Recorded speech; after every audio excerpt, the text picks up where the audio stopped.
اعوذ باللہ من الشیطان اللعین الرجیم بسم اللہ الرحمن الرحیم الحمد للہ رب العالمین والصلاة والسلام علی اشرف الانبیاء والمرسلین سیدنا و نبینا و شفیع ذنوبنا و حبیب قلوبنا و طبیب نفوسنا ابی القاسم محمد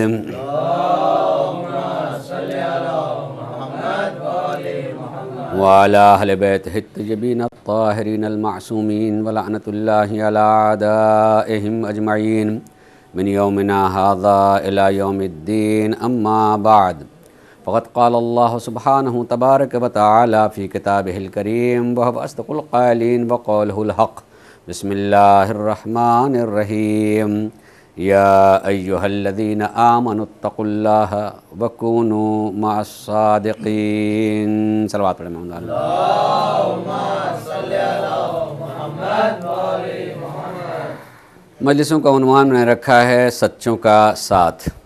آیت مشہور ترین ہے، مجلسوں میں پڑھی جانے والی، فرش ادا پہ آنے والے مومنین اس آیت اور اس آیت کے ترجمے سے واقف اور آگاہ ہیں کہ اللہ نے خطاب کیا ہے، مومنین کو تقوی کی دعوت دی ہے اور رہنے کے لیے کہا ہے کہ سچوں کے ساتھ میں رہیں۔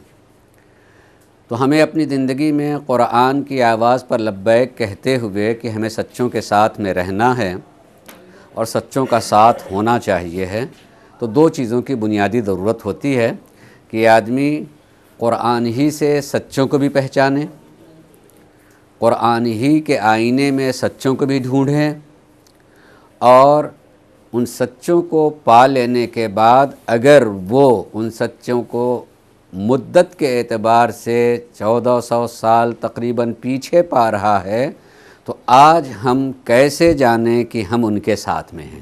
یہ اس کو جاننے کی ضرورت ہے، اس لیے کہ جن کے ساتھ اللہ ہونے کے لیے کہہ رہا ہے، جن سچوں کے ساتھ ہونے کے لیے کہہ رہا ہے، اگر وہ آج کے لیے کہا جائے کہ آج، تو آج بھی ہم کہہ سکتے ہیں کہ ہے، اس کے ایک فرد موجود ہے آج، تو ایک فرد ہے، دوسرے وہ بھی پردہ غیب میں ہے۔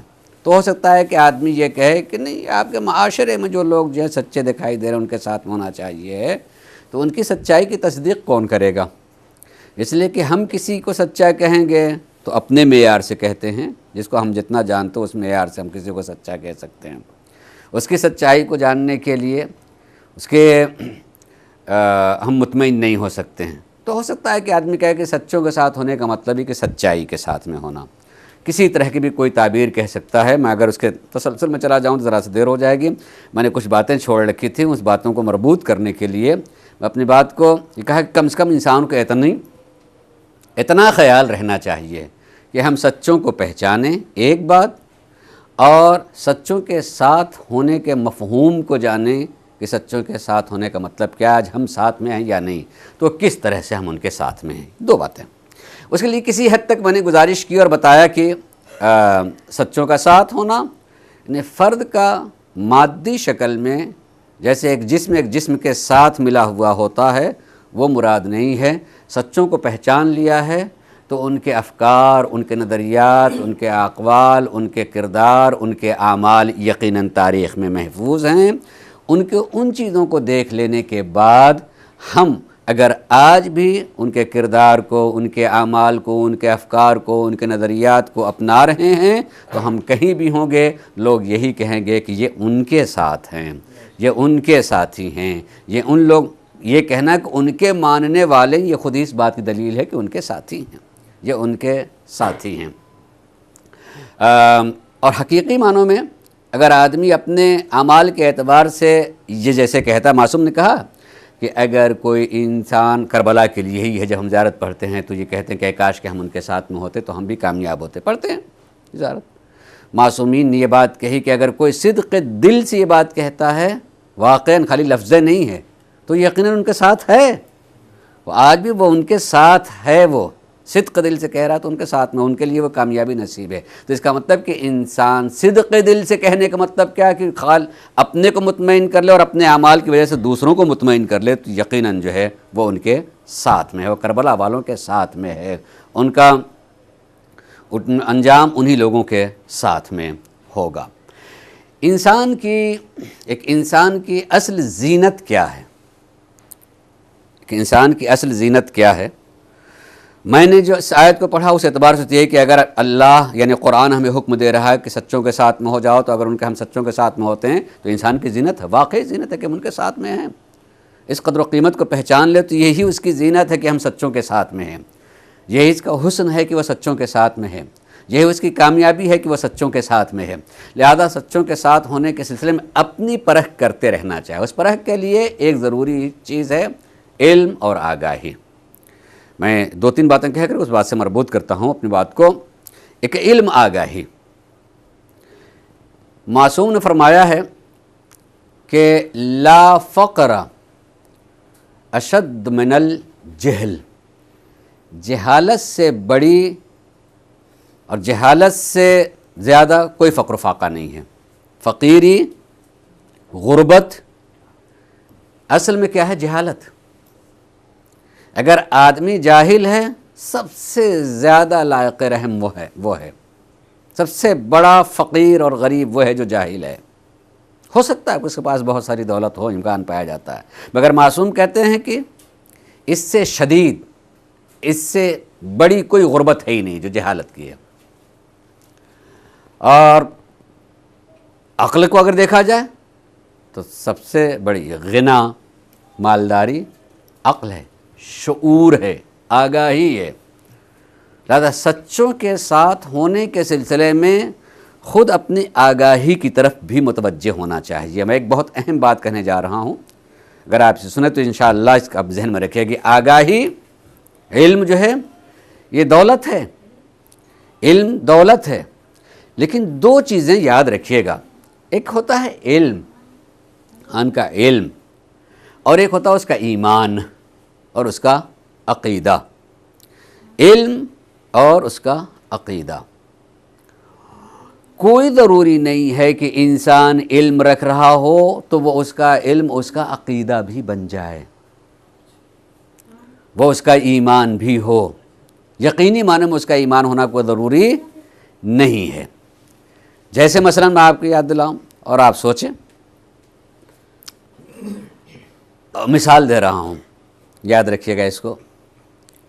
اگر کسی انسان سے پوچھیں، کوئی ضروری نہیں کہ وہ مدرسے کا پڑھا ہوا ہو، کالج کا پڑھا ہوا ہو، ایک درجے بھی پڑھا ہوا نہ ہوگا، اگر آپ اس سے پوچھیں کہ اگر کوئی آدمی مر گیا ہے، میت ہے، تو وہ میت، وہ جنازہ ہم کو نقصان پہنچا سکتا ہے؟ وہاں سے کہ بھئی یہ کوئی سوال ہے بھائی زندہ ہوتا تو آپ اس کے بارے میں سوچتے کہ وہ آپ کو کچھ نقصان پہنچا دے گا، آپ کچھ کر سکتا ہے، آپ سے شہزور ہے، آپ سے زیادہ طاقتور ہے، ہو سکتا ہاتھ سے نہیں زبان ہی سے۔ بعض سے افراد جو ہیں بد زبان ہوتے ہیں، ایک شریف انسان کے لیے اسے اور زیادہ تکلیف کیا ہوگی کہ بس زبانی کر دے۔ تو زندہ رہ سکتا تھا تو وہ تو کچھ کر بھی سکتا تھا، جو مر گیا ہے وہ کیا کر لے گا؟ اگر جیسی ہم نے اس کا جواب سنا کہ بھائی ٹھیک ہے، اگر ایسا ہی ہے کہ جو مر جاتا ہے وہ کچھ بھی نہیں بگاڑ سکتا ہے، اس کو دفن ہونا ہے کل، آج رات میں اسی کے پاس لیٹے رہیے گا، آپ بھاگے گا اسی وقت۔ اب ہم کو آپ کیا سمجھ رکھا آپ نے؟ آپ لیٹیے اس کے ساتھ، ہم کیوں لیٹیں گے؟ کیوں ڈر رہا بھائی؟ کیوں ڈر رہا ہے آخر وہ؟ کیوں پریشان ہو گیا؟ ہم نے کہا کہ یہاں میت پڑی ہوئی ہے، پوچھا کہ کچھ کر سکتے، کچھ بگاڑ سکتے ہیں؟ کچھ نہیں، اب بے وقوف ہے، احمق ہے، زندہ رہتا تو کچھ کر بھی سکتا تھا، مر گیا تو اب کیا کرے گا؟ مر گیا اب کچھ نہیں کر سکتا۔ اور ہم نے کہا کہ رات میں اسی کے پاس لیٹیے گا ذرا سا، ہم تو بھائی ڈرتے ہیں، ہم جا رہے ہیں، اس لیے ہم نے آپ سے پوچھا تھا کہ تو آپ نے بتا دیا ہم نہیں رہیں گے آپ اس کے پاس۔ تو اس کے پاس تو دور کی بات، اس گھر میں اکیلا نہیں رہے گا آدمی، مشکل ہوتی ہے، گھر میں اس کا اکیلا رہنا مشکل ہے۔ کہہ کے ڈر رہا بھائی؟ اس کا مطلب کہ علم اس کا الگ ہے، ایمان اور عقیدہ اس کا الگ ہے۔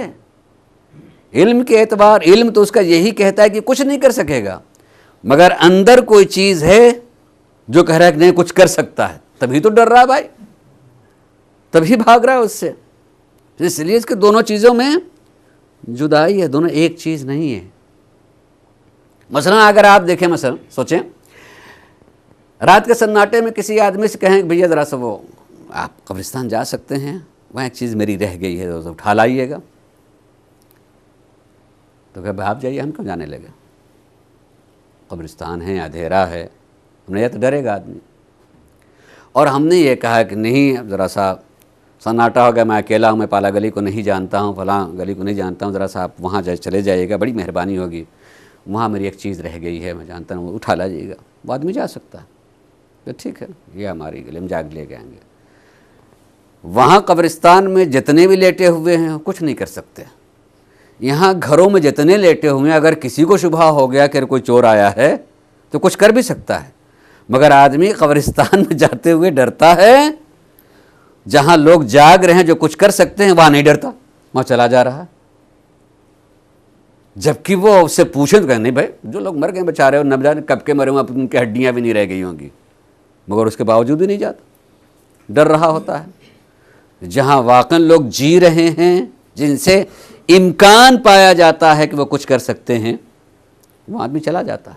اس کا مطلب آدمی کا علم الگ ہے اور آدمی کا ایمان الگ ہوتا ہے، ایک نہیں ہوتا۔ مذہب ہمیں علم اور عقیدے کو ایک کرنا چاہتا ہے کہ جو تمہارا علم ہو وہی تمہارا عقیدہ ہونا چاہیے، تمہارا علم اور عقیدہ ایک ہو، ایمان اور علم جو ہے ایک ہونا چاہیے۔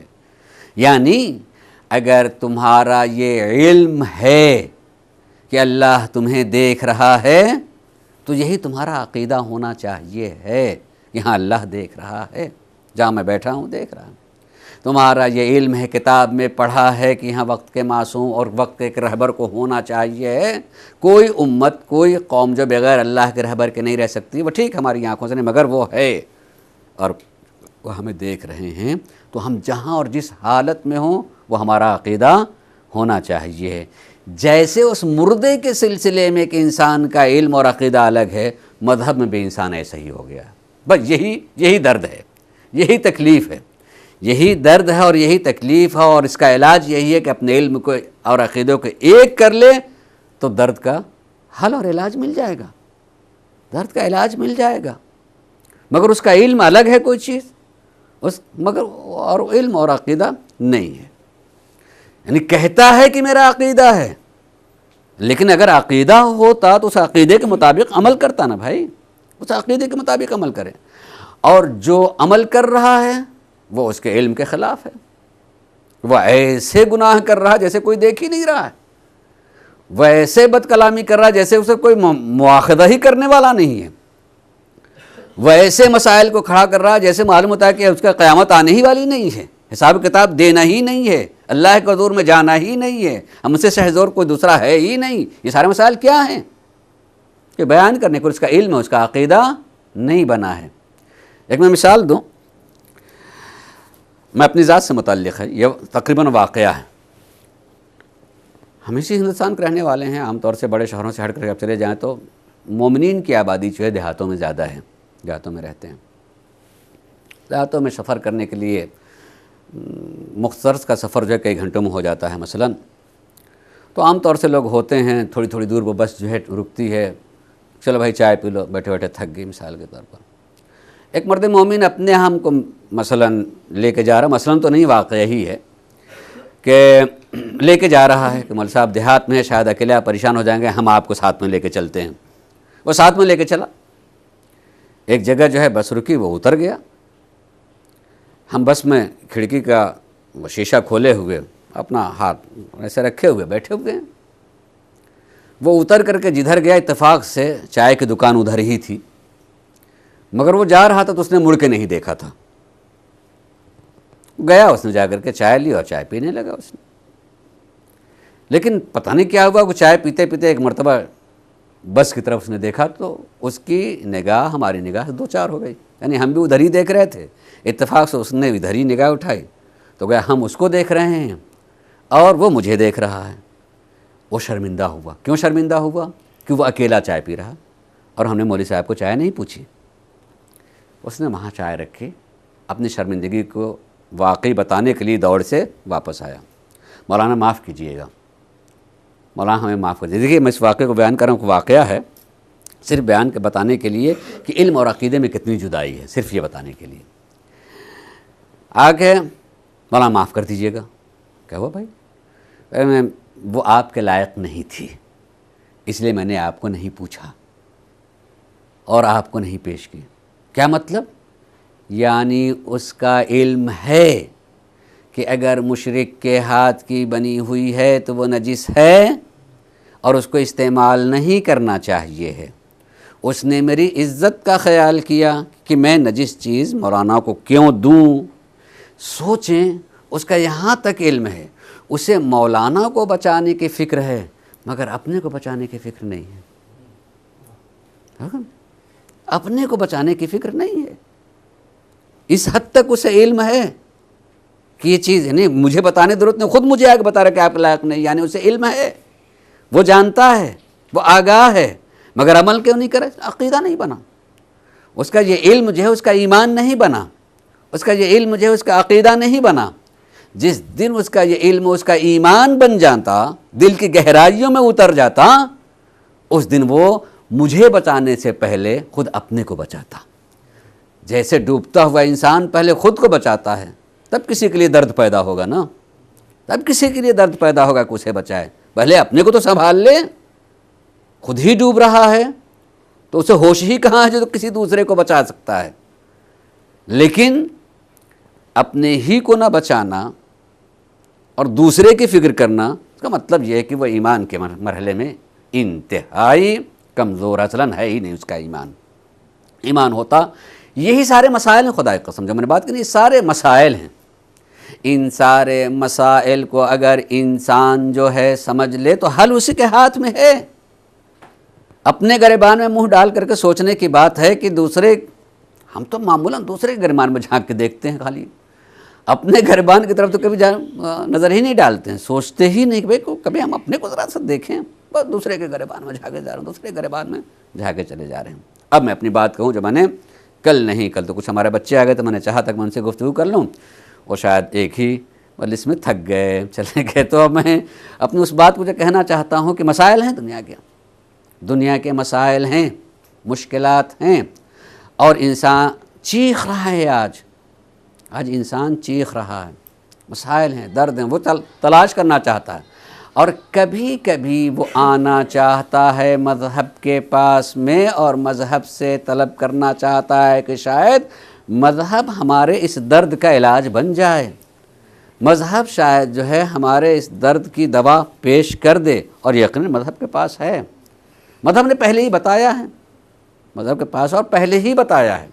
ہر آدمی کے ہاتھ میں دوا ہے، مذہب کی طرف سے، دین کی طرف سے دوا ہے. خالی دوا، اس پر بھی یاد رکھیں، دوا کا پا لینا کافی نہیں ہوتا ہے، بلکہ دوا کے پا لینے کے بعد یہ یاد رکھنا کہ کب کب اس دوا کا استعمال کرنا اور کتنا استعمال کرنا. جب تک اس کی پابندی نہیں کرے گا بیماری نہیں جائے گی. اس کی ضرورت ہے کہ اس کے اپنے پاس ہوتے ہوئے اس کا محل استعمال جانے، اور محل استعمال کے ساتھ ساتھ جو یہ بھی جانے کہ ہمیں کتنا اس چیز کو استعمال کرنا ہے تاکہ اس کا بیماری جا سکے. اب میں نے جو یہ بات کہی تھی کہ عام طور سے ہماری زندگی میں ایک مسئلہ پیدا ہوتا ہے کہ جہاں انسان تکلیف کی منزل میں آتا ہے. اصل میں تکلیف کی منزل میں غور کیجیے، تکلیف کی منزل کیا مطلب؟ تکلیف سب یہ اردو والی تکلیف نہیں، فقہی تکلیف. اردو والی تکلیف یہ ہوتی ہے کہ کسی نے مارا، چوٹ لگی اور تکلیف ہو رہی ہے، وہ تکلیف نہیں. اللہ نے کہا یہ کرو، یہ تکلیف، اس کو تکلیف شریعت میں کہا تھا. یعنی مکلف ہو گیا، یعنی وہ بالغ ہو گیا، یعنی اللہ کے احکام اس کی طرف متوجہ ہو گئے اور وہ اسے بلا رہے ہیں کہ تمہیں یہ کرنا، اس کو تکلیف کہا جاتا ہے. چونکہ اس کو بجا لانا جو ہے ایک طرح کی تکلیف تو ہے، اس میں کوئی دعویٰ نہیں ہے، لیکن تکلیف مالا یطاق نہیں ہے. یعنی وہ تکلیف نہیں ہے جسے آدمی نہیں کر سکتا، جسے نہیں کر سکتا ہے. ابھی اس بات کو کہنے سے پہلے ایک بات بھی کہہ دوں، اہم بات کہہ دوں کہ جتنی بھی تکالیف ہیں دین کی اور شریعت کی، وہ سب کے سب جو ہیں صاحبان عقل سے ہیں. اس کا عقل اگر کام کر رہی ہے تب جو ہے دین کا حکم اس کے لیے ہے. اگر جو ہے اس کی عقل کام نہیں کر رہی ہے تو دین کا حکم اس کے لیے ہے ہی نہیں. لا دین لمن لا عقل لہ، جس کے عقل نہیں ہے اس کے لیے مذہب نہیں ہے، یعنی مذہب اس کی طرف متوجہ نہیں ہوتا ہے. اگر تھوڑی دیر کے لیے بھی آدمی کی عقل زائل ہو جائے، 1 دن کے لیے، 2 دن کے لیے، 2 گھنٹے کے لیے، 4 گھنٹے کے لیے، تب بھی اس کے لیے دین نہیں ہے۔ مطلب کیا ہوا؟ مطلب اس کا یہ ہے کہ مثلاً کسی انسان کو چوٹ لگ گئی سر میں شدید، اور اس کا ہوش چلا گیا، کومے میں چلا گیا، اللہ محفوظ رکھے سب کو، سر کچھ نہ ہو، لیکن ایسا ہو گیا تو 2 دن 4 دن اس حالت میں رہا۔ ان 2-4 دنوں میں اس کے بہت سارے احکام چھوٹ گئے، نماز نہیں پڑھی، ماہ رمضان تو روزہ نہیں رکھے، تو اس کو یہ فکر کرنے کی ضرورت نہیں ہے کہ اس کی قضا رکھنی ہوگی، نہ، جتنی دیر تک اس کی عقل کام نہیں کر رہی تھی، دین و مذہب کے احکام سے اس کا تعلق نہیں ہے۔ دین کا حکم عقل والوں سے ہے، دین کا حکم جو ہے عقل والوں سے، جس کی عقل کام کر رہی ہے، دین اور مذہب اس سے کہہ رہا ہے تمہیں کرنا ہے۔ جن کی عقل کام نہیں کر رہی ہے، واقع معنی دین اس سے متوجہ ہی نہیں ہے، تو اس کا مطلب جو دین پر عمل نہیں کر رہے ہیں وہ خود ہی اعلان کر رہے ہیں کہ ہم بے عقل ہیں، وہ خود ہی جو ہے اعلان کر رہے ہیں کہ ہم بے عقل۔ جب دین جو ہے تعلق رکھتا ہے عقل والوں سے، تو جب عقل والوں سے، اب یہ بات اگر میں نے کہہ دی تو اس کو آپ جو اپنے ذہن میں رکھیے گا، کہیں کے لیے کوئی بات جو ہے کہ جب عقل والوں سے دین کا تعلق ہوتا ہے تو معبود دین کے احکام کو ایک صنف کے لیے 9 سال میں دے دیتا ہے، کہ 9 سال کے ہوئے نہیں کہ دین کا احکام اس سے متوجہ ہو جاتے ہیں۔ دنیا چیخ رہی ہوتی کہ تو یہ لڑکی ہے، عورت جو کمزور ہوتے ہیں، اس کے 9 ہی سال میں جو ہے یہ، اور ابھی لڑکا 14 سال کا ہوگا تب، یہ اللہ کی طرف سے اعلان ہے کہ صنف نازک ہے مگر عقل پہلے آ جاتی ہے، عقل اسے پہلے آ جاتی ہے۔ اگر ہم خالی مذہب کی طرف سے یہ بات کہیں نا تو سب کو عجیب سا لگے گا کہ صاحب آپ شاید مذہب کی طرف نہیں، دنیا مانتی ہے، دنیا مانتی ہے۔ آپ ہائی اسکول کا رزلٹ دیکھ لیجئے، انٹر تک کا رزلٹ دیکھ لیجئے، اس تک رزلٹ کس کے زیادہ بہتر ہوتے ہیں؟ آپ کہیں تاریخ پڑھ ڈالیے پیچھے سے لے کر کے آج تک کے، اور آج یاد رہے تو اگلے سال آئے تو دیکھ لیجئے گا، آپ دیکھ لیجئے گا۔ ابھی سلمہ کھیلنے کودنے کے مرحلے میں ہوتے ہیں اور اس کی عقل جو ہے محکم مضبوط ہوتی ہے، جس کا مطلب حکم جو ہے جسم سے متعلق نہیں، یہ تو پہلے ہی طے ہو چکا ہے کہ اگر قوت نہیں ہے تو عمر دیکھی نہیں جاتی ہے، اگر طاقت اس کے برداشت کی نہیں ہے تو حکم اس سے متعلق ہے ہی نہیں ہے۔ 9 سال کے دور کے بعد 90 سال کا آدمی ہو جائے، طاقت نہیں تو اس سے متعلق نہیں ہے، اور اگر 9 سال کا مگر عقل ہے تو حکم خدا اس سے متعلق ہو جاتا ہے۔ اللہ نے اس صنف کو یہ عزت دی ہے، بجائے اس کے کہ یہ آدمی سوچے کہ عجیب مذہب ہے، لڑکی جو کمزور ہوتی ہے 9 سال میں احکام اس کے آ گئے ہیں، اور لڑکا ابھی 14 سال کا ہوگا تب اس کے احکام سے متوجہ ہوں گے۔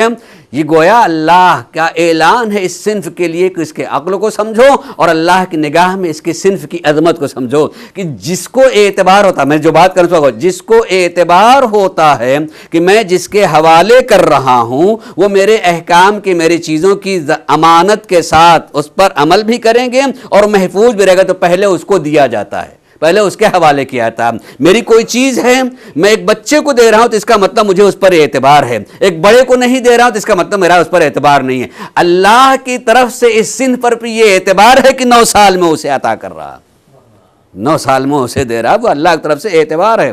اس لیے اسی گود سے جو ہے اگلی نسل پلنے والی ہے، اور یہ جس طریقے سے پہنچا سکتی ہے یقیناً کوئی دوسرا نہیں پہنچا سکتا ہے۔ اور میں نے کبھی یہی سلسلے میں مسجد میں کبھی پڑھ رہا تو بات کہی تھی کہ خود امام حسین کو بھی نہیں پہچانتے ہم اس طریقے سے، اگر ماں نے بچپنے ہی میں ہمارے اس وقت ہمارے ہاتھ کو اٹھا کے، جب ہم ابھی ہاتھ بھی نہیں اٹھانا جانتے تھے تب ہماری ماں نے ہمارے ہاتھ کو اٹھا کے علم سے لگایا تھا، تب ہماری ماں نے ہمارے ہاتھ کو اٹھا کر کے، ہم ہاتھ اٹھانا نہیں جانتے تھے، ابھی گہوارے میں تھے، گود میں تھے، اب ہمارے وجود پر ہمارا سر بھی ابھی نہیں ٹھہر پا رہا تھا، اس زمانے میں ہماری ماں نے اپنے گود میں یوں لے جا کر کے ہمارے ہاتھ کو اٹھا کر کے علم سے لگایا، ذریح سے لگایا، اور اپنے ہی ہاتھ سے ہمارے ہاتھ کو پکڑ کر کے ہمارے ہی چہرے پر مل دیا، ملا نہیں، اس ماں نے اس عمر میں ہمارے قلب میں محبت حسین کا بیج ڈال دیا، محبت حسین کا بیج ڈالا ہے۔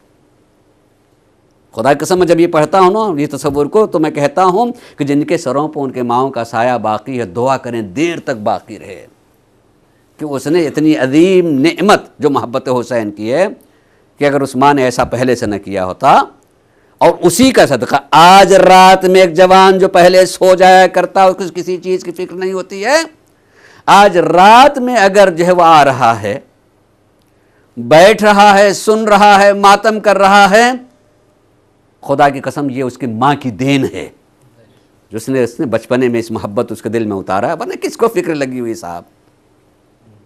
کہاں کا اجتماع، کہاں کے لوگ ہوتے ہوں گے، ڈھیروں ہوتے ہواتے ہیں، لیکن یہاں سیاہ لباس پہن کر کے امام حسین کے نام پر رات کے سناٹے میں چلا آتا ہے، ماتم کر رہا ہوتا ہے، جی چاہتا ہے بیٹھیں، جی چاہتا ہے کہ روئیں، جی چاہتا ہے کہ دل بھرے. کیوں؟ اس کی ماں نے جو بچپنے میں یہ درس دیا ہے، اس کی ماں نے اس درس نے اپنے دودھ میں محبت حسین کو ملا کر کے پلایا ہے، جس کا نتیجہ ہے یہ. تو اللہ اس صنف کو عظمت دیتا ہے، اس صنف کو اس نے عظمت دی ہے. لیکن اسی سلسلے میں ایک تذکرہ کیا تھا، ذکر کیا تھا، لیکن وہ اسی وقت مکمل ہوگا جب آدمی اس بات کو طے کرے کہ میں اپنی جہالت کو دور کروں، اپنی آگاہی میں اضافہ کروں. اور جہالت سب سے بڑے فقر کا نام ہے، سب سے بڑی غربت کا نام ہے، سب سے شدید مسکینی کا نام ہے جہالت، کہ ہم جاہل ہیں. اچھا، اس جاہل ہونے کا مطلب یہ نہیں ہے کہ انسان کسی مدرسے نہیں گیا ہے. جاہل ہونے کا مطلب یہ نہیں ہے کہ اس نے کسی استاد کے سامنے جو ہے زانوی ادب طے نہیں کیا ہے. جاہل ہونے کا مطلب کہ اس کی عقل روشن نہیں ہے، اس میں آگاہی نہیں پائی جاتی ہے، وہ اچھے برے کی سمجھ نہیں رکھتا ہے. سب سے بڑا جاہل وہ ہے. ورنہ اگر گھر کی تربیت اچھی ہو جاتی ہے تو وہ ایک علم ہے، مگر اسے علم اس لیے نہیں کہا جاتا خالی کہ وہ کسی استاد کے سامنے کا اس کے آگاہی کہا جاتا ہے. وہ خیر کو سمجھ رہتا ہے، وہ اچھائی کو سمجھ لے رہا ہے. ہو سکتا ہے ایک پڑھے لکھے انسان سے بہتر اس کے خیر کو بیان کر سکے اور محسوس کر سکے. اور پڑھا لکھا جو ہے جسے لکھنا آتا ہے، جسے پڑھنا آتا ہے، جس کے پاس ڈگری ہے، مگر ایک وہ اس کے اندر علم کے ساتھ آگاہی ہونا کوئی ضروری نہیں ہے کہ یہ آدمی پڑھا لکھا ہے تو آگاہ بھی ہو. اصل اس کا احساس نہیں ہے، پڑھا لکھا جانتا، خالی صرف پڑھا لکھا ہے. لیکن یہ کہ ایک آگاہ ہو تو چاہے مدرسے نہ گیا ہو، اس کی آگاہی جو ہے خیر خوبی کو، اور یہ اسی صورت میں ہو سکتی ہے جہاں وہ پل رہا ہے، جہاں اس کی تربیت ہو رہی ہے، جہاں اس کی نشو و نما ہو رہی ہے. وہاں سے اگر اس آگاہی کو بچپنے سے بتا دیا جاتا ہے تو اسے سمجھتا، اس خیر کو دیکھ رہا ہوتا، اس اچھائی کو سمجھ رہا ہوتا ہے. ہم جن آغوش میں پل رہے ہوتے ہیں، جس ماحول میں ہم پل رہے ہوتے ہیں. اس لیے میں ایک بات تو کہنا چاہوں گا کہ یقین کیجیے ہم ماحول کا تذکرہ کرتے ہیں، اتفاق سے بات آ گئی تو اس کو کہہ دوں. ماحول، اور خصوصاً میں جدھر رہتا ہوں یورپ وغیرہ میں، بہت خطرہ، عظیم خطرہ، بڑا خطرہ ہوتا ہے ماحول کا، اور واقعاً خطرہ ہوتا ہے. اس لیے کہ ہر طرف شر دکھائی دے رہے ہیں، سائل ہیں، ہر طرف شر. میرے ذہن میں ابھی اس کی توضیح کروں گا، لیکن یہ ایک بات آ گئی ذہن میں، ضروری جلدی سے میں کہہ دوں. مذہب کا نہیں، فقہی ایک حکم ہے. یہ بھی ویسے ہی جیسے میں نے عورت کے سلسلے میں کہا ہے، بچی کے سلسلے میں کہا، ویسے ایک اہم چیز ہے، اس کو یاد رکھیں. فقہی ایک حکم ہے، اور وہ حکم کیا ہے کہ اگر مثلا اسلامی حکومت قائم ہو تو جیسے یہاں جتنی بھی زمینیں خالی ہیں جس کا کوئی مالک نہیں، اس کا کوئی مالک ہے کہ نہیں؟ حکومت. یعنی حکومت کیوں اس کی مالک ہے نا. اگر کسی انسان کی وہ زمین نہیں ہے تو کس کی ہے؟ حکومت کی ہے. اب حکومت کو اس کے تھوڑا کاغذات دکھائے جاتے ہیں. اگر میں کہوں کہ میں اس کا مالک ہوں تو مجھے ضرورت ہوگی کہ میں ان کے کاغذات کو دکھاؤں کہ میں مالک ہوں. لیکن اگر کسی کے پاس کوئی چیز نہیں ہے تو وہ حکومت کی ہے، اور ہمیں حق نہیں ہے کہ حکومت سے کہیں کہ وہ کاغذات دکھائے. حکومت کیوں کاغذات دکھائے گی؟ حکومت اس کی مالک ہوتی ہے. بات سمجھ میں آئی نا؟ اسلامی حکومت قائم ہو تو اس طرح کی جتنی زمینیں ہیں اور اس زمین کو اس لائق ہے کہ ہم تھوڑی سی محنت کریں تو وہاں کھیتی ہو سکتی ہے، اس سے ہم کمائی کر سکتے ہیں. لیکن یہ ضروری ہونا چاہیے، نیت ہونی چاہیے کہ یہ پڑی ہوئی زمین اگر میں اس میں محنت کروں تو کھیتی ہو سکتی ہے. تو اگر کوئی انسان اس پڑی ہوئی زمین کو جو حکومت کی ہے جا کر کے کھیتی کے لائق بنا دے تو اسلامی حکومت کا قانون ہے فقہی اعتبار سے کہ جس نے محنت کر کے اسے اس لائق بنا دیا، اس میں کھیتی کر، وہ زمین اس کی ہو جائے گی. یہ زمین اس کی ہو جائے گی. لیکن اس کا مطلب یہ نہیں ہے کہ ہمارے پاس ذرا دولت اور جتنی زمینیں ہیں سب ہم ہی گھیر لیں، ہم ہی کھیتی کرنے لگیں. یہ بھی یاد رکھیے گا، یعنی اتنی ہی جتنی اس کی ضرورت ہے، تاکہ دوسرا بھی تو کر سکے بھائی، تاکہ دوسرا بھی کر سکے، اتنی ہی جتنی اس کی ضرورت ہے. اتنا لے کر کے اس نے آباد کیا، اس کی ہو جائے گی. زمین، اگر زمین ہے اس پر محنت کی، یہ قانون ہے. اور اب آئیے نہج البلاغہ پڑھیے. نہج البلاغہ میں سمجھتا ہوں کہ امام کا مکتوب نمبر 131 ہے، یعنی جو خطوط لکھے ہیں، اس میں ایک وصیت ہے. اس میں وصیت ہے. اس وصیت میں وصیت کرتے ہوئے امام فرماتے ہیں کہ انما القلب الحدث کالارض الخالیہ. ایک بچے کا دل خالی زمین جیسا ہوتا ہے. ایک بچے کا دل جو ہے بچپنے کا، اس کا دل جو ہے خالی زمین ہے. اور فرمایا کہ صرف خالی زمین کا مطلب کیا ہوا کہ اس میں جو بو دو گے، جیس چیز کا بیج ڈال دو گے اسی کا پھل تمہیں ملے گا. میں نے کہا کیا تھا خطرے والی بات. یورپ میں خطرہ کیا ہوتا ہے؟ ہمیں اور آپ کو تو شکر ادا کرنا چاہیے کہ ہماری ماؤں نے اس خالی دل میں محبت حسین کا بیج ڈالا، کسی کو اس کے قریب آنے نہیں دیا. پہلے اس کو محبت اور عزاداری کے عنوان سے اس میں بیج محبت کے ڈالے ہیں. ہم جب ان ممالک میں ہوتے ہیں تو بچہ 2.5 سال کا ہوا، 3 سال کا ہوا نہیں کہ اس کو لے جا کر کے اسکول کے حوالے کر دیا، نرسری یا فلاں ڈیکا. اب کون جو ہے اس دل کی زمین پر کون کھیتی کر رہا ہے؟ اس دل کی زمین پر کون کیسے بیج ڈال رہا ہے؟ مدرسہ، مدرسے کا ماحول، وہ جیسے ڈال رہے ہیں. اگر ہم نے توجہ نہیں کی کہ اس خالی زمین میں کیسا بیج پڑ گیا ہے، وہ اب یہاں بھی ہو سکتا ہے اور ہو رہا ہے کہ جیسے ہی محسوس ہونے لگے کہ بھئی اس میں تو کوئی ایسا بیج ڈالا گیا ہے جو پودا بن رہا اور دکھائی دینے لگا کہ یہ غلط قسم تو ابھی وہ پودا ہے، ابھی بہت چھوٹا سا پودا ہے، اس کا نکال دینا آسان ہے جڑ سے قبل اس کے کہ وہ درخت بن جائے. درخت کو کاٹتے ہیں تو پھر وہیں سے، چونکہ جڑ رہ گئی، پھر وہیں سے پھر سے نکلنا شروع ہو جاتا ہے، تھوڑے دن پھر وہیں سے نکلنا شروع ہو جائے گا. اس کو کہتے ہیں ماحول کا اثرات، اس کو کہا جائے گا ماحول. ہم نے وہ خالی زمین دوسرے کے حوالے کر دی ہے. مگر میرے کہنے کا مقصد ہرگز نہیں ہے یہ، ہرگز بھی یہ نہیں ہے کہ آپ مدرسے نہ بھیجیں.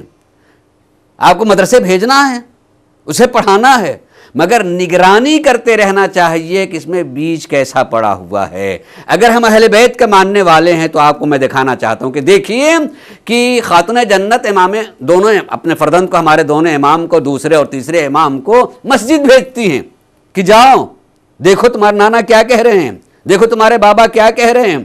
اور جب آتے ہیں تو پوچھتی ہیں کہ پوچھیں کہ تم نے کیا سیکھا، کیا جانا.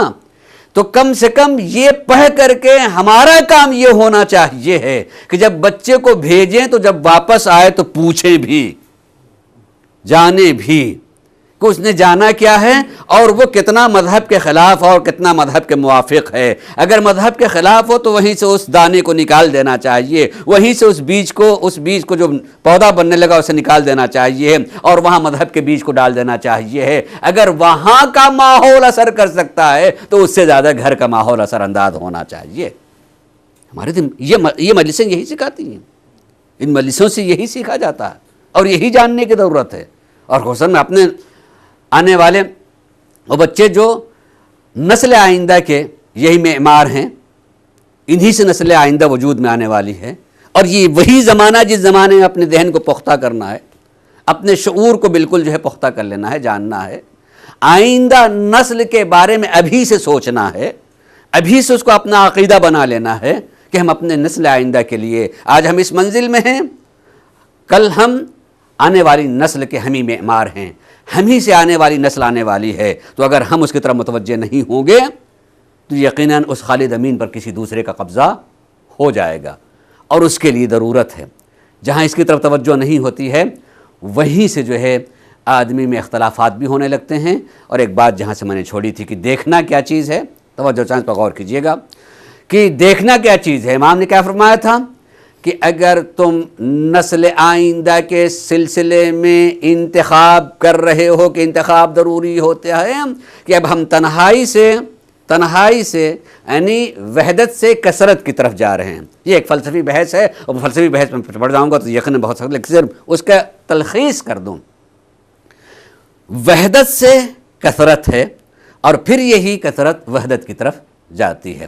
یعنی ایک معبود کے وجود سے، ایک معبود کے وجود سے، اور فلسفہ میں کہا تھا کہ ایک سے صرف ایک وجود میں آتا ہے، ایک سے صرف ایک وجود میں آتا ہے. میں بہت دقت سے نہیں بیان کر سکتا ہوں، لیکن بہرحال اس وحدت سے کثرت، ایک خدا پہلے ہے، پھر اس کے بعد یہ ساری کائنات اسی نے خلق کی، کثرت. لیکن یہ ساری کثرت پلٹ کے کدھر جا رہی ہے؟ کل شیء یرجع الی اصلہ انا للہ و انا الیہ راجعون. کہ وحدت سے کثرت اور کثرت سے پھر اسی وحدت کی طرف، یہ ایک سلسلہ جاری رہے گا کہ اسی کی طرف سے ہے، پھیل گئے اور پھر سب کو اسی کی طرف، اصل کی طرف پلٹ جانا. یعنی مٹی سے مٹی ہو جائیں گے، ایک ہی چیز مٹی ہو کر پھر اس کے حضور میں چلے جانا ہے. سب کے لیے یہی انجام ہونے والا ہے، سب کو وہیں جانا ہے. تو اس کثرت اور وحدت کے فلسفے کو جانے کا ہم اسی طرف جا رہا ہے انسان. سب پہلے سوچے کہ ہم اکیلے تھے. جب ایک ماں باپ کا ایک فرزند اکیل ہوتا ہے تو وہ سمجھتا ہے کہ سب میرے ہیں، سب میرا ہے. یہ وحدت کی پہچان کہ ہم سب میرا ہے، یہ میری ماں، یہ میرے باپ، یہ کھلونا میرا، یہ گھر میرا ہے، سب وہ میرا کہتا ہے. حتیٰ کہ اسی کی ایک دوسری بہن یا بھائی آ جائے تو ابتدائی دنوں میں جھگڑتا ہے کہ میرا شریک آ گیا کہیں سے، اور ایک مسئلہ ہوتا ہے کہ میرا کہیں سے شریک آیا. دھیرے دھیرے وہ محبت پیدا ہوتی ہے اور پھر اسے برداشت کر سکتا ہے، ورنہ وہ سمجھتا ہے کہ ہمارے میں شرکت پیدا ہو رہی، دوسرا شریک ہو گیا. وہ سب اکیلا چاہتا ہے. صحیح کہ انسان جو ہے اکیلا ہے. کل نسل آئندہ کے بارے میں جیسی فکر پیدا ہوئی اور اللہ نے یہ قوت خواہش رکھی ہے، تو اب وہ وحدت جو ہے، وہ تنہائی جو ہے، ایک شریک کو تلاش کرتا ہے کہ اس شرکت کے بغیر جو ہے فطری طور سے اسے تلاش کرتا ہے، اسے تلاش کرتا ہے. اسی انتخاب میں غلطی ہونے لگتی ہے. میری بات کو غور کیجیے گا.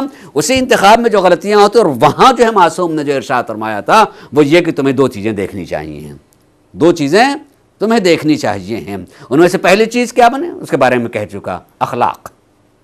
انسان کے اخلاق کو، ہم اگر لکھنؤ کے رہنے والے تو وہاں اخلاق جو ہے آداب تسلیمات ہے، نہیں یہ اخلاق نہیں، اس کو اخلاق نہیں کہا جاتا. اخلاق عملی. اخلاق پر بھی کبھی ہم بولیں اخلاق عملی، اس کو انسان کے بڑا بد اخلاق ہے، وہ چل رہے ہوتے ہیں ادھر دیکھتے ہیں ادھر ہے، مثلا بد اخلاقی ہے، یہ بد اخلاقی ہے.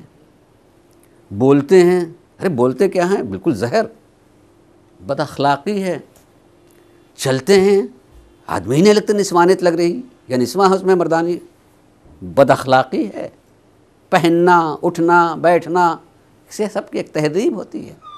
اس تہذیب کو انسان جو اگر نہیں جان رہا ہوتا ہے تو یقینی طور پر یہ بد اخلاقی ہے، اس کو با اخلاق ہونا چاہیے ہے. تو اخلاق دیکھے انسان، ایک اخلاق دیکھنا، اور اس کے بارے میں تھوڑی بہت میں نے بات کہی، گفتگو کی. دوسرے آپ نے کہا دین، اس کے دین کو دیکھیں. ہمارے یہاں کیا چاہیے؟ ارے صاحب بڑے مومن ہیں، بڑے مومن. پوچھا بھائی مومن کیا کیسے مومن ہے، کیسے سمجھیں؟ ان سے کوئی مجلس نہیں چھوٹتی، بڑے مومن ہیں. سے کوئی مجلس نہیں چھوٹتی، ان سے بڑے مومن ہیں. بڑے مومن ہیں صاحب، نمازی ہیں. اور خالی نمازی کو تو شاید مومن کہتا بھی نہیں آدمی، خالی نمازی ہی کہتا ہے، وہ نمازی ہیں. مومن تو ہے کہ مجلسی ہے، کوئی مجلس نہیں چھوڑتی، بڑے مومن ہیں. تو بھائی اگر ہم ہی کو مومن کی تعریف کرنی ہے تو ٹھیک ہے کہ مومن وہی ہوتا ہے جو ایسا مجلسیں کر رہا ہو. ارے صاحب مجلس ہوتی تو کیا روتے ہیں، وہ بڑے مومن ہیں. اللہ اور اس کے دل کو نرم بنائے. اور یقین کیجئے کہ گریہ سید الشہداء پر انتہائی فضیلت رکھتے ہیں. مگر ایمان میں سے ایک علامت ہے، ایمان کے علامت سے یہ ایک علامت ہے، اور ہم نے اس کو کل قرار دے دیا، ہم نے اس کو کل قرار دے دیا ہے.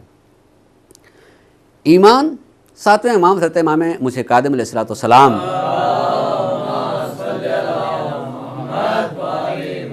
آخری بات کہہ رہا ہوں سلسلے کی آج، انشاءاللہ اس کو کل تھوڑا سا بڑھائیں گے. شخص نے آ کے پوچھا کہ آقا میرے مولا یہ بتائیں افضل الاعمال، سب سے بہتر عمل کیا ہے؟ امام نے کہا ایمان. تو ذرا سا کہتے ہیں کہ ٹھہرا، میں مولا سے عمل پوچھ رہا ہوں اور مولا ایمان بتا رہے ہیں. ایمان عمل تو نہیں ہے. ایمان تو ایک چیز ماننے کے نام ہے نا, یہ تو عمل تو ہے نہیں. تو اس نے اعتراض کیے بغیر ایک مرتبہ دوبارہ سوال کیا, آقا افضل اعمال کیا ہیں؟ یعنی لہجہ بدل دیتا ہے, سمجھ میں آتا ہے کہ میں شاید آپ متوجہ نہ ہوئے ہوں, میں عمل پوچھ رہا ہوں کہ افضل اعمال, تمام کاموں میں سب سے بہتر کام کیا ہے؟ آپ نے فرمایا ایمان. دوبارہ پھر آپ نے ایمان کہہ دیا. تو تیسری مرتبہ کہا, خود ہی تشریح کر دی, مگر آقا ایمان تو عمل تو نہیں ہے نا, ایمان تو عقیدہ ہے, اس کا تعلق جو ہے انسان کے دل سے ہے, ماننے سے ہے, قلب سے ہے, اس کا عمل سے کیا تعلق؟ تو امام نے فرمایا کہ یہی ایمان ہی اصل میں پورے وجود پہ تقسیم ہوتا ہے. یہی ایمان ہی پورے وجود پہ تقسیم ہوتا ہے. تمہارا ہاتھ جیسے حرکت کرے وہ ہاتھ بتاتا ہے کہ ایمان کتنا ہے. تمہاری آنکھ جس سے طرف اٹھ رہی ہے وہ آنکھ کا دیکھنا اور بند ہونا بتاتا ہے کہ ایمان ہے یا نہیں ہے. تم بولتے ہو تو تمہارا بولنا بتاتا ہے کہ ایمان ہے یا نہیں. تمہارا چلنا بتاتا ہے ایمان یا نہیں ہے. اس لیے ہم کہتے ہیں کہ کبھی ایک مومن جو ہو سکتا ہے کہ مومن ہو, اس کی زبان مومن ہو مگر آنکھ کافر ہو سکتا ہے کہ آنکھ اور زبان دونوں ہی مومن, دماغ کافر ہو, سوچتے ہی نہیں سر اس طرف. یہ دماغ اور فکر جو ہے مومن ہو مگر یہ اس کا کان جو ہے کافر ہو, مطلب مومن نہ ہو.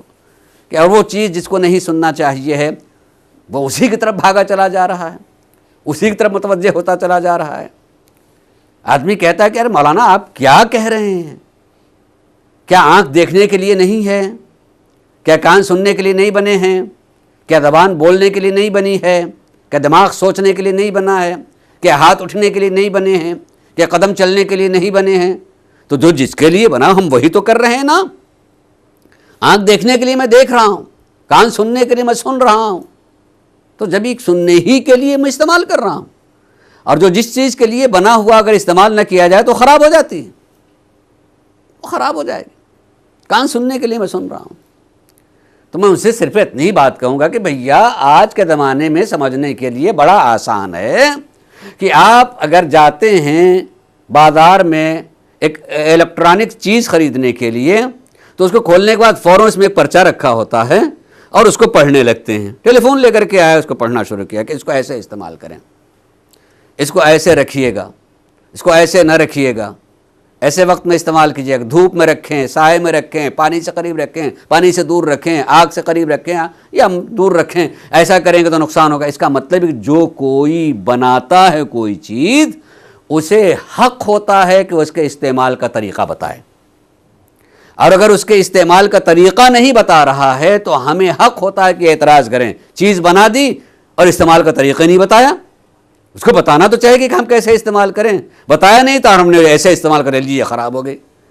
اب اگر اللہ یہ کہہ رہا ہے کہ آنکھ کا استعمال یہاں ہو, کان کا استعمال یہاں نہ ہو, زبان کا استعمال اس طریقے سے ہو, تمہارے ہاتھ کا استعمال اس طریقے سے اللہ کہہ رہا ہے, تو آنکھیں ہم نے تو نہیں بنائی ہیں نا, اس نے بنائی ہے. جس نے بنائی اسے بتانے کا حق ہوتا ہے, اور بتا رہا ہے تو شکریہ ادا کرنا چاہیے, اس کا شکریہ ادا کرنا چاہیے کہ آنکھ بنا کر کے استعمال کا طریقہ بتا دیا, زبان بنا کر کے استعمال کا طریقہ بتا دیا, آنکھیں بنا کر کے استعمال کا طریقہ بتا دیا, قدم بنا کر کے استعمال کا طریقہ بتا دیا, دماغ بنا کر کے استعمال کا طریقہ بتا دیا ہے. ہمیں جاننا چاہیے ہے کہ کدھر آنکھ اٹھنی چاہیے اور کدھر نہیں اٹھنی چاہیے ہے. اگر اللہ نے منع کیا ہے کہ نہیں اٹھنی چاہیے تو اگر ادھر ہی اٹھتی رہیں گی تو ایک دن جو ہے روشنی جا سکتی ہے. بھائی یقین اس دن روشنی جا سکتی ہے, چاہے مادی چیزیں دکھائی دے رہی ہوں مگر جسے دیکھنا چاہیے وہ نہیں دکھائی دے گی, پھر وہ چیز نہیں دکھائی دے گی. آدمی کہ کہاں کی چیزیں بتا رہے ہیں, آدمی دکھائی کہاں سے دی, آپ نے محلے استعمال پر اپنے کو چلائے نہیں دی. وہی کہتے ہیں, میں اپنی بات کو بالکل سمیٹتے ہوئے یہ کہوں, جیسے معصومین نے کہا ہے قبر آواز دیتی ہے, روزانہ قبر آواز دیتی ہے, مجھے تو نہیں سنائی دیتا. بھائی آپ کہاں سے بیان کر رہے ہیں؟ بھائی اس لیے نہیں سنائی دیتا ہے کہ جس کو سننا چاہیے ہم ادھر کان ہی نہیں لگاتے, ادھر کان نہیں لگاتے, جس کو سننا چاہیے ادھر کان نہیں لگتے ہیں. کبھی کبھی شاید امام حسین کے نام پر شاید مجلس کے نام پہ شاید وہ بھی اور مجھ جیسا بولنے والا ہو تو وہ بھی شاید نہیں رہتا، نیند آنے لگتی ہے، آدمی سو جاتے ہیں کہ مولانا کوئی نعرے تو لگوائے نہیں، مثلا کیسے آدمی جاگے، کم سے کم مجھے سب لگ گئے.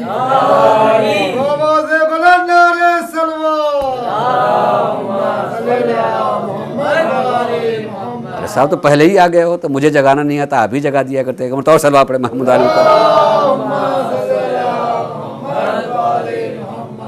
اس لیے نہیں سنائی دے رہا، اس لیے جو ہے وہ سنائی نہیں دیتا کہ ہم نے جہاں اس کو جیسے استعمال کرنا چاہیے اس کو وہاں نہیں استعمال کیا، اس لیے نہیں سنائی دے رہا. ورنہ معصوم غلط نہیں کہیں گے، معصوم غلط نہیں کہتے ہیں. میں اگر مثال دوں تو یقینی طور پر آپ آج کے زمانے میں تسلیم کریں گے، بہت سارے گھر میں کیڑے مکوڑے ہوتے ہیں، جانور ہوتے ہیں چھوٹے چھوٹے، جو آج آتے ہیں. آج نے سائنس کی دنیا نے جو ہے بہت ساری الیکٹرانک چیزیں بنا رکھی ہیں. ہم چونکہ یورپی دنیا میں جو ہے مارنا جرم ہے، اب کیوں مار رہے ہیں، وہ بھی جان رکھے ہوتے، تو انہیں اس طرح کی چیزیں بنائی ہیں کہ اس کو خریدیے اور اس کو گھر میں رکھ دیجئے، جہاں آپ کو معلوم ہے کہ یہاں رہتے ہیں اس میں اس کو رکھ دیجئے. اس میں ایسی آوازیں بنا رکھی ہیں جو قطعاً قطعاً قطعاً قطعاً آپ کو نہیں سنائی دے گی، یاد ہے آپ کو قطعاً نہیں سنائی دے رہی ہے، لیکن وہ رکھ دیا جاتا ہے. اس جس کے لیے بنایا ہے اس کو اتنی تیز سنائی دیتا ہے کہ وہ بھاگ جاتا ہے، اسے اتنی تیز اسے سنائی دیتا ہے کہ اس کا کان پھٹنے لگتا ہے اور وہ بھاگ جاتا ہے. یہ مشینیں بنا رکھی ہیں، خود میرے گھر میں ایک رکھی ہوئی ہے. مثلا وہاں یہ چھوٹے چھوٹے چوہیاں وغیرہ آ جاتی ہیں، مثلا کبھی جو نہیں آتی ہیں کبھی آگے، تو اس کے لیے معلوم ہے کہ لا کر کے رکھ دیا، ماری پیٹیے نہیں صاحب، اس کو رکھ دیجیے. مثلا اس کی آواز سے وہ بھاگ جاتے ہیں، اس حدود میں آئے نہیں کہ ان کی وہ آواز آتی ہے، اس میں لکھا ہوتا ہے جیسے اس کا کان پھٹ رہا ہے اور وہ بھاگ جاتے ہیں، آپ کو نہیں سنائی دے رہا. ارے جب آج کی سائنس کی دنیا بنا کر کے وہ کہتی ہے کہ ضروری نہیں ہے کہ جو آپ کو نہ سنائی دے وہ آواز نہیں ہے، تو اگر معصوم کہیں کہ قبر آواز دیتی ہے تو ماننا چاہیے کہ آواز ہے، ماننا چاہیے کہ آواز ہے. اور معصوم جو کہہ رہے ہیں وہ اتفاق سے کسی جانور کے لیے نہیں کہہ رہے ہیں، یہ یاد رکھیے گا، وہ ہمارے لیے کہہ رہے ہیں کہ آواز آتی ہے، مگر ہمیں نہیں سنائی دے رہی ہے. انہیں جس کے لیے بنائی ان کو سنائی دے رہی ہے، سائنسدانوں نے جن کے لیے بنائی ان کو سنائی دے رہی ہے. معصوم کہتے ہیں ان کی آواز تمہارے لیے اور ہمیں نہیں سنائی دے رہی. مطلب یہ ہے کہ جس آلے کو بنایا گیا تھا اس کا استعمال اتنا غلط ہوا ہے کہ جو سنائی دینا چاہیے وہ نہیں سنائی دے رہا ہے، اور جو نہیں سنائی دینا چاہیے وہی ساری چیزیں سنائی دیتی ہیں. تو آپ پڑھے محمد سر وہ چیزیں آدمی کو سنائی دیتی ہیں اکثر، کیونکہ نہیں سننا چاہیے. لہٰذا غور کرے انسان، فکر کرے، خصوصاً اس کربلا کے صدقے میں امام حسین صاحب کے صدقے میں اور معصوم علیہ السلام خون کربلا کے صدقے میں انسان جو دعا کرے کہ پروردگارا انہی معصوم کا صدقہ ہمیں توفیق عنایت فرمائے کہ ہم حقائق کو سمجھ سکیں، اپنی زندگی کو بنا سکیں، ہمیں کہا جا سکے کہ یہ حسین والے ہیں، ہم دوسروں کے لیے جائیں تو ہم ایک نمونہ بن سکیں، اور آئندہ جب ہماری نسل ہو تو یہی چیزیں ہمیں ان کے سکھانے کا بتانے کا سبب بن سکے، ہم اپنی نسل کو راہ راست پر لا سکیں، ان کو صحیح حسین والا بنا سکیں. یہ جب تک انسان پہلے سے نہیں سمجھے رہے گا، جب تک پہلے سے نہیں جانے رہے گا، بے انتہا مشکل ہے کہ انسان کس طریقے سے ہوگا. عزیزو، یہ جگہ جو ہوتی ہے، میں مسلسل کہا کرتا ہوں کہ لباس مجھے اپنے کو پہچنوانے کا نہیں ہے، ذمہ داری کے بوجھ کا نام ہے. اگر آج اللہ نے مجھے بولنے کی صلاحیت دی ہے اور کچھ میں نے مکتب اہل بیت سے سیکھا ہے تو میری ذمہ داری ہوتی ہے. مجھے پتا ہے کہ کل آپ ہی میرا دامن پکڑیں گے کہ بھائی اگر میں نے نہیں پڑھا تھا تو میں نے تو نہیں پڑھا تھا، آپ نے تو پڑھا تھا نا، تو آپ کی ذمہ داری تھی کہ ہمیں بتاتے. اور قرآن کہتا ہے کہ جو لوگ اپنے نہ کیے سے جہنم کی طرف جا رہے ہوں گے تو وہ آواز دیں گے، آواز دیں. قرآن کے الفاظ ہیں کہ اللہ انہی لوگوں نے ہم کو جو ہے گمراہ کیا تھا، یہ اشارہ کریں گے یہی لوگ ہیں جنہوں نے ہم کو گمراہ کر دیا تھا. اور وہاں چیخے گا کہ اے کاش کہ میں نے فلاں کو دوست نہ بنایا ہوتا، اے کاش کہ فلاں کو میں نے دوست نہ بنایا ہوتا.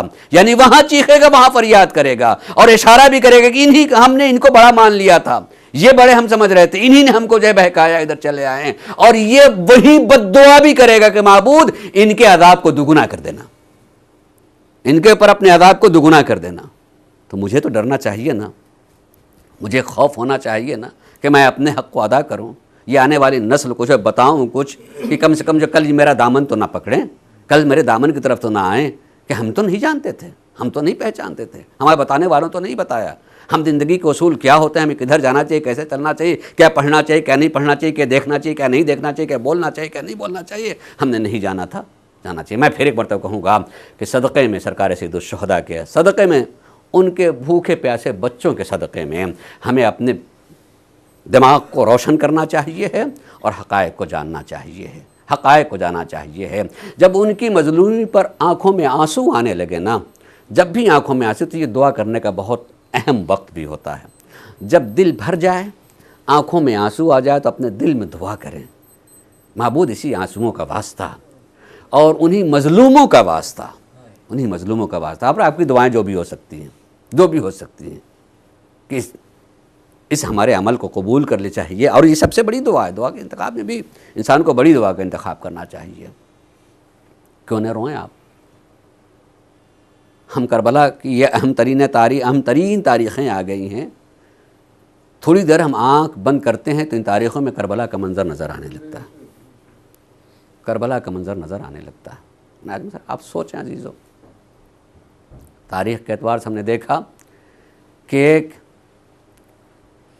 ضعیف امام کے چاہنے والے جو ہیں شہید ہو چکے ہیں، انہیں زخم کھائے ہوئے ہیں، اور امام ان کے قریب آ رہے ہیں، ان کا سر اپنے زانوں پر رکھا ہے، کلمات کہے ہیں اور انہیں بشارت دی ہے جنت کی۔ وقت کا امام بشارت دے تو سکون سے موت آ جاتی ہے، بلکہ موت کیا آتی ہے، وہ جانے والا موت کو مات دے کر کے زندگی حاصل کر کے جا رہا ہوتا ہے، زندگی حاصل کر کے جا رہا ہوتا ہے، یہی واقعی زندگی ہوتی ہے۔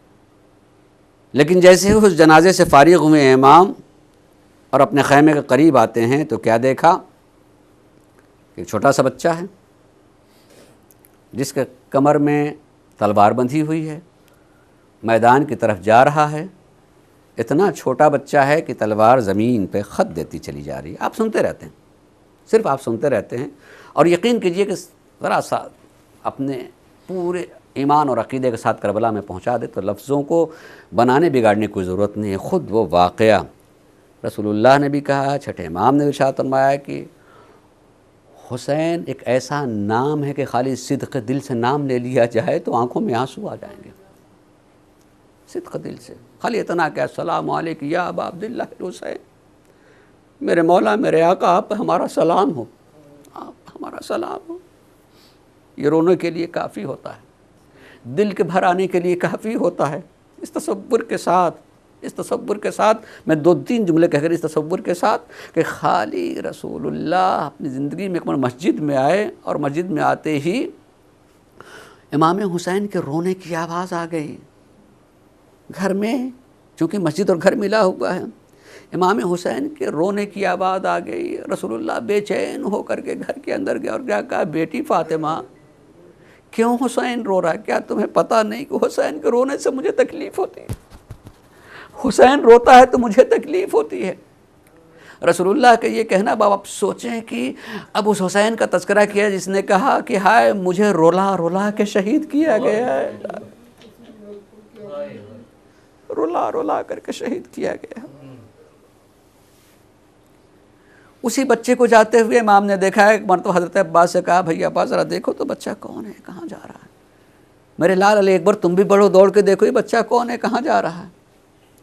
گئے بچے کو لے کر کے آئے، پوچھا بیٹا تم کہاں ہو، کس کے بیٹے ہو، کہاں جا رہے ہو؟ آقا ابھی جس کا آپ نے جنازہ اٹھایا میں اسی کا فرزند ہوں، میں اسی کا فرزند ہوں، واپس جاؤ، ماں کے پاس جاؤ، ماں کے پاس جاؤ، تمہارے باپ کی شہادت ہی کافی ہے۔ ابھی امام نے کہا ماں کے پاس جاؤ، ادھر سے ماں کی آواز آنے لگی، آقا یہ آخری ہدیہ اسے قبول فرما لے، اب میرے پاس کچھ بھی تو نہیں ہے، میں آپ کے نام پر کیا دے سکتی ہوں، یہ میرا بیٹا ہے، میں آپ کے نام پر آپ کے راستے میں دینا چاہتے قبول فرما لیجیے۔ اب آپ سوچا دیجیے، جب ایک دور کی ماں صرف محبت کا رشتہ رکھتی ہے خاندان اہل بیت سے، وہ اپنے لال کو ایسے قربان کرنا چاہتی ہے، تو سوچیں جناب زینب نے اپنے دونوں لال کو کیسے قربان کیا ہوگا۔ جناب زینب نے، میں نے زیادہ نہیں پڑھوں گا، 2-3 جملے حدیث اور یہ آپ کے خالی جو ہے آپ کا دل بھر آئے کافی ہے، خدا قسم کافی ہے۔ کیسے قربان کیا اپنے بھائی کے، میرے لال جاؤ ماموں پہ قربان ہو جاؤ۔ ماموں اجازت نہیں دیتے ہیں، آئے بھیجا، جا کے اپنے ماموں کا ہاتھ چومنے لگے، آقا اجازت دے دیجئے۔ امام نے بہرحال اجازت دی ہے، اور جب شہید ہوئے جنازہ قریب آتا ہے تو جناب فضہ نے آ کر کے یہ کہا تھا، شہزادی آپ کے دونوں شہزادے واپس آ گئے۔ شہزادی نے کہا میں نے واپس آنے کے لیے نہیں بھیجا تھا، میں نہیں جاؤں گی، کیوں واپس آ گئے؟ کہا نہیں شہزادی ہے کہ دیکھ تو لیجئے، اب جو آئیں تو کیا دیکھا، ایک بیٹے کا ادھر جنازہ رکھا ہے، دوسرے بیٹے کا جنازہ ادھر رکھا ہے۔ اللہ کسی ماں کو اپنے لال کا جنازہ نہ دیکھا ہے۔ بیٹھ گئی دونوں جنازے کے درمیان میں، ہاتھ اٹھا دیا، معبود جو کچھ میرے پاس تھا میں نے تیری راہ میں دے دیا، اسے قبول کر لے۔ گریہ نہیں کیا، ماتم نہیں کیا، گریہ نہیں کیا، بلکہ میں ابھی پڑھ بھی رہا تھا پھر کہہ رہا ہوں کہ حتیٰ کہ وہ وقت آ گیا جب قید خانے سے رہائی ملنے لگی، لوٹے ہوئے ساز و سامان ملنے لگے، سر آنے لگے ہیں، تو 2 چھوٹے چھوٹے سر آئے، کوئی لینے والا نہیں تھا، تو وہاں شام کی عورتوں نے کہا کیا اس کی ماں زندہ نہیں ہے؟ زینب کھڑی ہو گئی، کہا نہیں ماں زندہ ہے، مگر پہلے اپنے ماں جائے کا ماتم کرے گی، پہلے سید سجاد کو تعزیت دے گی، پہلے حسین کا ماتم کرے گی، پھر اپنے لال کا، یعنی یہ بھی ماں کا کلیجہ تھا، اپنے ماں اپنے بچوں کے لیے وہاں بھی نہیں روئی ہیں۔ لیکن یہی زینب جب مدینے واپس آ جاتی ہے نا، مدینے واپس آنے کے بعد آخر میں اپنے گھر میں داخل ہوئیں تو اپنے ہی بچوں کے چھوٹے چھوٹے بستر دیکھ لیا، ان پر بچے یاد آ گیا، وہ جگہ تھی ماں کا دل بھر آیا، آج بستر خالی ہے اور یاد کیا ہے عبداللہ میں تمہارے دونوں ماں جائے کو کربلا میں حسین پر نثار کر کے آ گئی۔ اللہ رحمۃ اللہ علیہ قوم الظالمین سیعلم الذین ظلموا من قلب ینقلبون۔ پروردگار ہمارے اس مختصر سے عمل کو قبول فرما دے، ہمیں جو صاحبان حاجت ان کی حاجت کو پورا فرما دے، جو مریض انہیں شفا عنایت فرما دے۔ پروردگار محمد و آل محمد کا واسطہ جہاں کہیں محبان اہل بیت ان کی عزت و آبرو کی حفاظت فرما۔ پروردگار جن گھروں میں تذکر حسین ان گھروں کو آباد رکھ، جن ماؤں کی گودیوں میں حسین کے نام لیوا پلے انہیں شاد رکھ۔ پروردگارہ محمد آل محمد کا واسطہ پرچم اسلام کو سربلند فرما، پرچم کفر کو سرنگوں فرما۔ اے معبود ہم نور زہرا کے ظہور کے منتظر جلد ظہور فرما، اور ہم سب کو ان کے آمان و انصار میں سے